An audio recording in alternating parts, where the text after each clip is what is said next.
மயிலாடுதுறை கூரைநாட்டில் உள்ள டாஸ்மாக் மதுபான கடையில் கூடுதலாக பாட்டிலுக்கு 10 ரூபாய் வாங்கிய கடை மேற்பார்வையாளர் விற்பனையாளர் கைது செய்யப்பட்டார். தமிழகத்தில் உள்ள டாஸ்மாக் கடைகளில் எம்ஆர்பி விலையை விட பாட்டிலுக்கு கூடுதலாக 10 ரூபாய் பணம் வாங்கினால் நடவடிக்கை எடுக்கப்படும் என்று தமிழக அரசு எச்சரித்தது. மேலும் சட்டத்திற்கு புறம்பாக பாட்டிலுக்கு 10 ரூபாய் பணம் வாங்குபவர்களின் மீது வழக்கு பதிவு செய்ய உத்தரவிடப்பட்டுள்ளது. இதனைத் தொடர்ந்து மயிலாடுதுறை மாவட்டத்தில் 3 டாஸ்மாக் கடை ஊழியர்கள் மற்றும் தற்காலிக பணியாளர்கள் மீது வழக்கு பதிவு செய்து நடவடிக்கை மேற்கொள்ளப்பட்டது.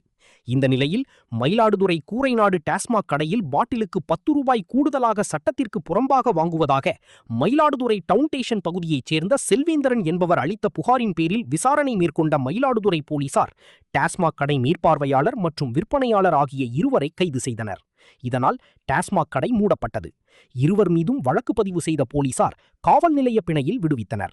சம்பவத்தால் பரபரப்பு ஏற்பட்டது.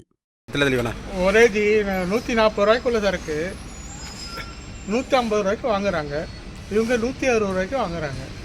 அதை நான் வந்து எத்தனை சொல்லியாச்சு. நம்ம தளபதி ஆட்சிக்கு வந்ததுக்கப்புறம் சொல்லியாச்சு.